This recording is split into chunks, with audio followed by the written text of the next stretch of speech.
কলকাতার স্ট্রিট ফুডের কথা যদি আমরা বলি, সবার প্রথমে কিন্তু রোল আসে। কলকাতা শুধু স্ট্রিট নয়, এখানে নামি দামি রেস্টুরেন্টের যে ওপেন কাউন্টারগুলো হয়, সেই ওপেন কাউন্টারেও কিন্তু রোল বিক্রি করে।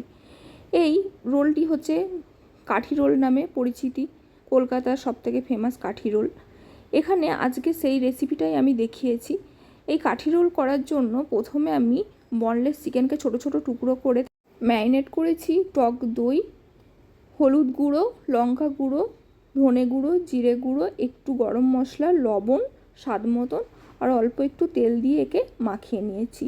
হ্যাঁ, আমার আদা রসুনের পেস্টটা দেওয়া হয়নি, আমি পরে এটা দিয়ে দিচ্ছি, কারণ আমি সত্যিই ভুলে গেছিলাম আদা রসুনের পেস্টটা দিতে। এটাকে ভালো করে মাখিয়ে এটাকে রেখে দিতে হবে আধা ঘন্টা, কমসে কম আধা ঘন্টা রেখে দিতে হবে। ততক্ষণে আমি ময়দাটা মেখে নিচ্ছি।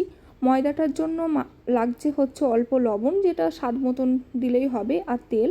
একে ভালো করে ময়াম দিয়ে অল্প অল্প জলে ভালো করে এটাকে মেখে নিতে হবে। মেখে নিতে হবে এমনভাবে শক্ত যেন না হয়, একটু নরম করেই মাখতে হবে। এটাকেও ততক্ষণ রেস্টে দিলাম। ততক্ষণ এই চিকেনটা আধা ঘন্টা হয়ে যাওয়ার পর কড়াইয়ে তেল নিয়ে এটাকে আস্তে আস্তে এই যে ভেজে নেওয়া হচ্ছে। ভেজে নেওয়ার পর যখন হচ্ছে একটু শুকিয়ে আসবে, তখন ওপর থেকে অবশ্যই কাসুরি মেথিটা দিতে হবে, কারণ কাসুরি মেথির যে ফ্লেভার, সেটাই কাবাবের গন্ধটাকে নিয়ে আসে। এবার লেচি করে এই যে ময়দাটাকে আমি প্রথমে হচ্ছে একটা রুটির আকারে বেলে নিতে হবে। রুটির আকারে বেলে নেওয়ার পর উপর থেকে তেল ছড়িয়ে দিতে হবে। তেল ছড়িয়ে দেওয়ার পর এই যে এরকমভাবে ভাঁজ করে নিতে হবে। ভাঁজ করে নেওয়ার পর দুদিক থেকে হালকা করে টানতে হবে দড়ির মতন।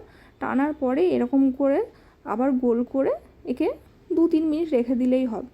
2-3 মিনিট রেখে দেওয়ার পর হাতে করে করে প্রেসার দিয়ে, এটা যদি প্রেসার দিয়ে বড় হয় ভালো, যদি না হয় তাহলে এটাকে বেলে নিতে হবে।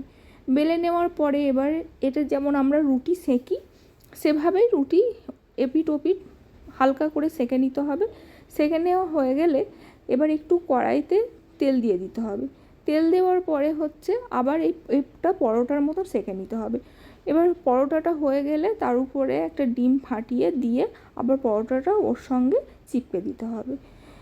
তাহলে এটা হচ্ছে পরোটাটা, রোলের জন্য যে পরোটা তৈরি, সেটা আমাদের তৈরি হয়ে গেল। এবার একটু ক্যাপসিকাম আর হচ্ছে পেঁয়াজকে ওই যেটাতে যে মানে তাওয়াটাতে হচ্ছে আমরা ভেজেছিলাম পরোটাটা, সেখানেই হালকা করে ফ্রাই করে নেব। ফ্রাই করা হয়ে গেলে এবার এটাকে সাজাতে হবে। প্রথমে পরোটার উপরে যে কাবাবগুলো করেছিলাম, সে কাবাবগুলো দিয়ে দিলাম। তারপরে হচ্ছে ক্যাপসিকাম পেঁয়াজটা দেওয়া হলো।